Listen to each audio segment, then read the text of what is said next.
Welcome to Impact by DIFFA Dallas, the official podcast of the Dallas chapter of the Design Industries Foundation Fighting AIDS. We'll share valuable info about the fight against HIV and AIDS, what our organization is doing to assist those in our community, and most importantly, how you can help us make a real impact. Hello and welcome to Impact. I'm your host today, Al James, and I'm a member of the board of directors with DIFFA Dallas. And I've got two very special guests with me here in the studio today. First, I'd like to introduce Miranda Grant, and she is the Director of Community Relations at AIN. Hello, Miranda, and welcome. Hi, thank you for having me. Also with us today is Joel Lazar. He is the Legal Director at Legal Hospice of Texas. Welcome, Joel. Thank you. Well, we appreciate you guys both being with us today. And Miranda, we'll start with you. Can you just tell us a little bit more about AIN? Absolutely. So AIN, Access and Information Network, we are celebrating our 33rd year. Very exciting. We work with 2,000 men, women, children, and youth living with HIV here in Dallas County and the 5 surrounding counties. We have several different programs, but our main, we have a medical transportation program. Basically, we give out about 140,000 rides a year to make sure that people can make it back and forth to medical appointments. We also have a fleet of 5 vans, so we can actually do door-to-door van service as well to make sure that we're removing transportation as a barrier to care. Our other main program is our meals program. We do breakfast and lunch Monday through Friday in our DARE Center, which is like a day community center.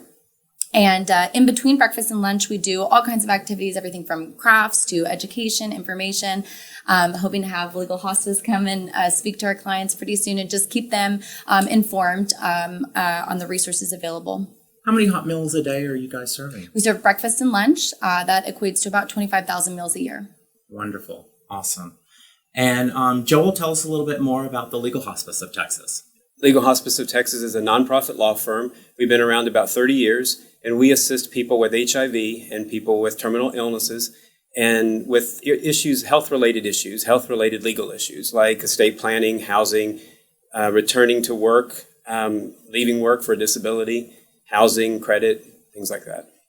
And Joel, before we went on air, you were sharing you've been with the organization quite a while. I have. I started as a volunteer in my first year at law school at SMU because I found out my partner was HIV positive. And I decided I needed to learn more, and I found an organization and started volunteering. That is amazing. 30 years. God, kudos. Let's also talk about your history with your organization and with DIFFA. So, Miranda, what has DIFFA done for AIN? So many things. We love DIFFA very deeply. We've been a beneficiary of DIFFA since the very beginning. I know one of the first major fundraising events that I ever attended was DIFFA, and so it was just really fabulous to see so many wonderful people gathered, having a great time, and all in the name of HIV and AIDS. And I think for me, it was a good opportunity to just see, that you can speak about anything. You can help a lot of people. You can have a great time while doing it. And I know that we were talking about this earlier.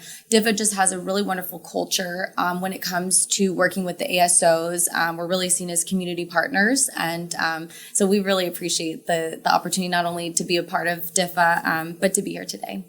And for those of you that may not be aware, ASO stands for AIDS Service Organizations, in case we have some people that may not be entrenched in our world. But that's great to hear. And what changes have you seen through the years as far as needs for the patients? Oh my gosh. Well, just since I've been there, of the 2,000 clients I was telling you about 60% of our clients are housing insecure. So we find that we're really working on more wraparound services. It's not a case of just getting someone to their medical appointment, but really providing support through meals, through our case management, to give someone just a community of support surrounding them. In some cases, our clients don't necessarily have friends and family. They don't have that support system that all of us rely on and keep us going. And Absolutely. So it's just kind of a continuing to broaden our approach in as many different facets as possible. In a lot of ways, you become extended family for a lot of these patients, which is so important that we know when someone's facing a chronic illness like AIDS. Joel, how about you? Tell us about your relationship with DIFFA through the years and also maybe how things have changed as far as what focus areas you guys are focused on. Sure.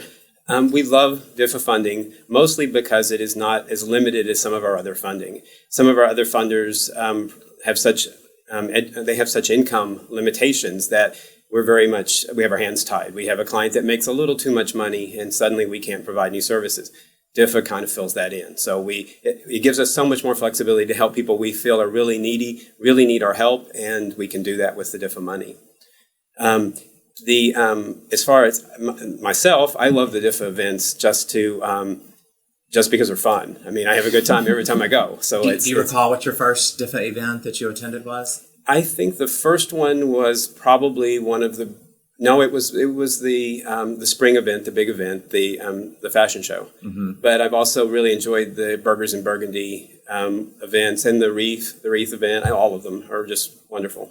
We're about to kick off our fundraising season, and Burgers and Burgundy is first out of the gate. So I think we all enjoy that event and look forward to it, as well as the whole season.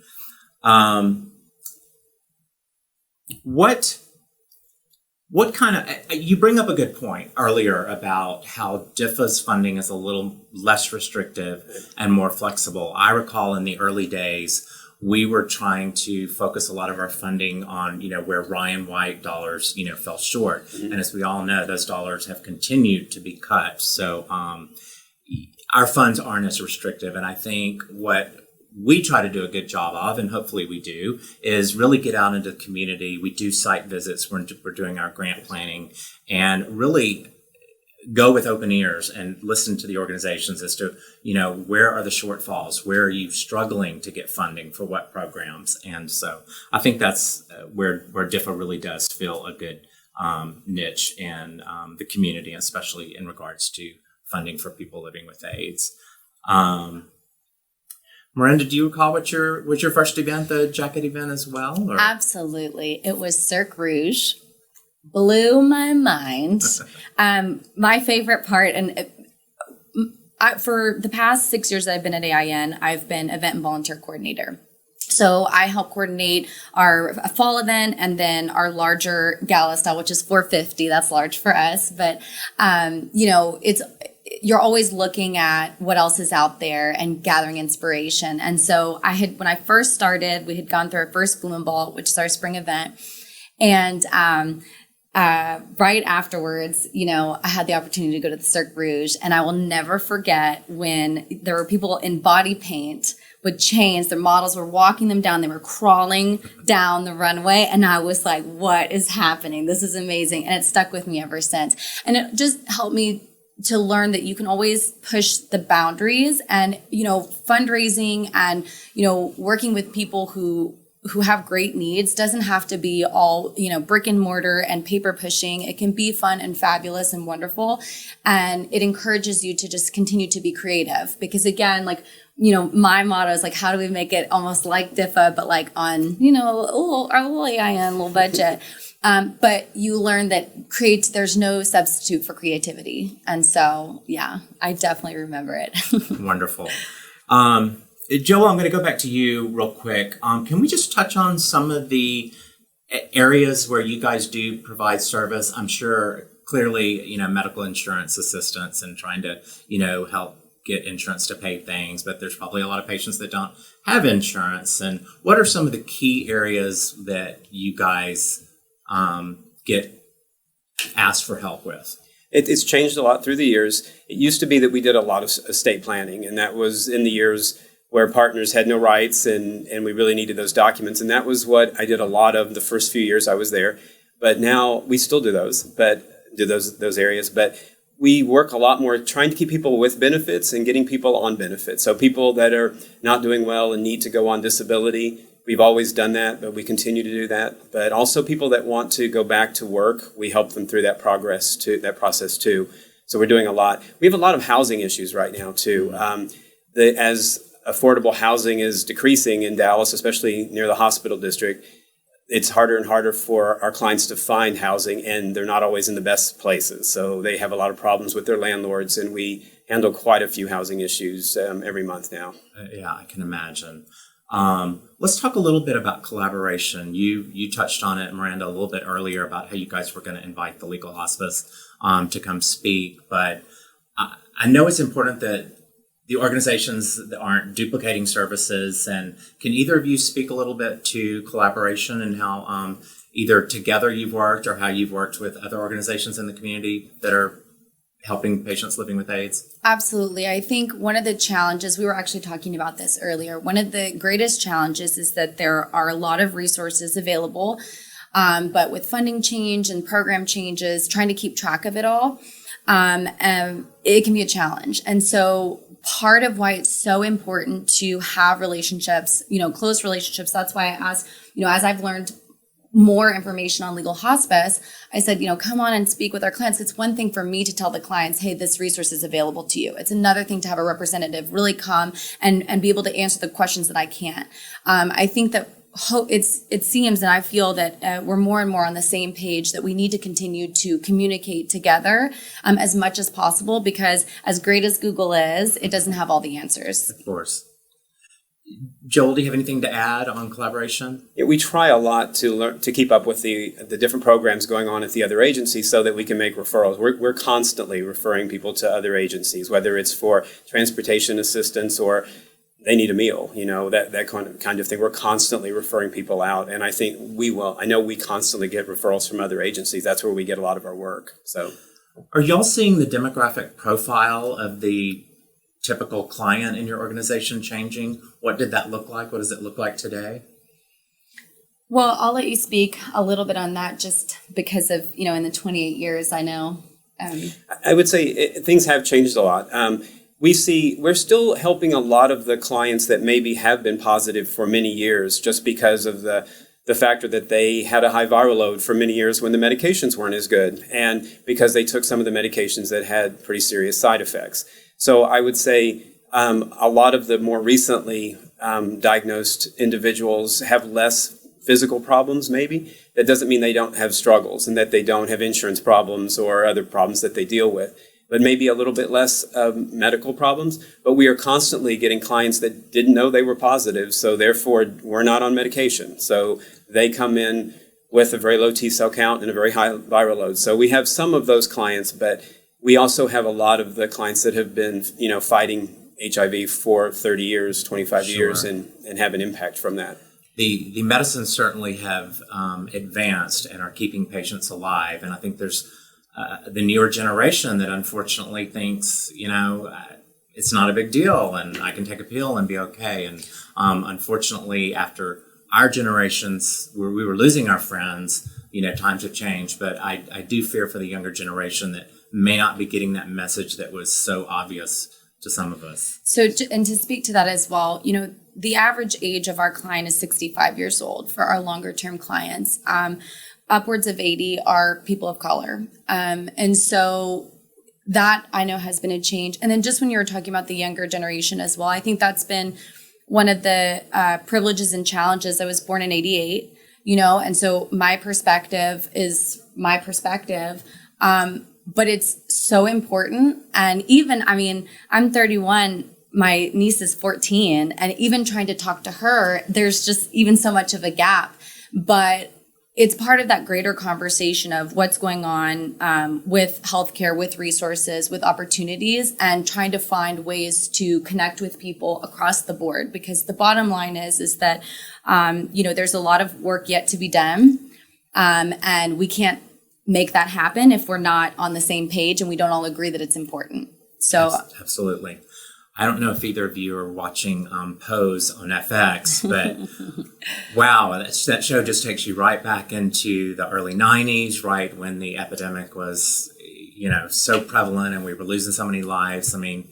It has been a stark reminder for me, what this epidemic, where we started, where we've come. We have made some great headway. But like you said, there's still a lot of work to do. And I think we've really got to do an even better job of educating the newer generation that, wasn't exposed to all the death that unfortunately our generation saw. I'm hoping that some of the younger people are watching Pose, because it was a little hard for me to watch, to go through there. My partner eventually passed away, and I'm watching the show and it's taking me back to all of that. And I think the younger generation really needs to see that and realize it's a serious illness and something that needs to be taken seriously now. Absolutely. I agree. It poses an emotional roller coaster, but I think it's an important story that needs to be told. Anything else that either of you would like to share about your organizations that we haven't touched on so far? Maybe a special program or maybe something new that you're delving into? Does anything come to mind? Well, you were talking about, we've been talking about DIFFA funds and the importance. And with our meals program, we're Ryan White funded. It is breakfast and lunch, but we get the least amount of funding for that program. But we very much believe in the importance of proper nutrition, especially if these are the only 2 meals that clients are getting in the day. But we're not funded for Saturday or weekend meals. And one of the things that we do, we work with different community partners for them to come in and sponsor a meal. We call this program One Meal Matters. It's a great opportunity, and basically you come in, serve our clients. We usually try and do it over a holiday weekend because there tends to be lots of closures. And so that we get to spend time with friends and family. Again, for so many, that's not the opportunity. We become that extended family, and it's a really wonderful opportunity. So I just wanted to touch on that because it's something that we're always looking for groups to come in. And what does that look like? Does the group take ownership of preparing the meal and purchasing the supplies? So there's a couple of different options. In order to serve our clients, the food needs to be prepared in a commercial grade kitchen, which we do have.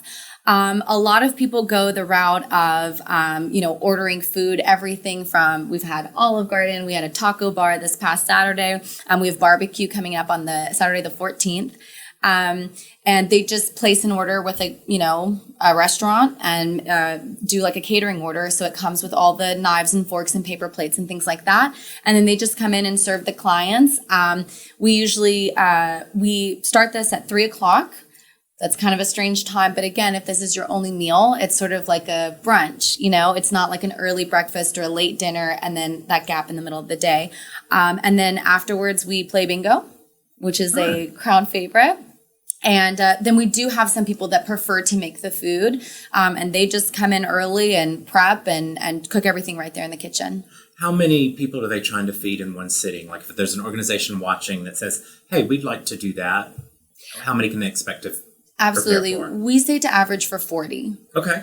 Yes, we've had, I think the most that we've ever had was 38 so far since I've been doing them. And there are so many factors that can affect that number. The weather, is it raining, the time of year.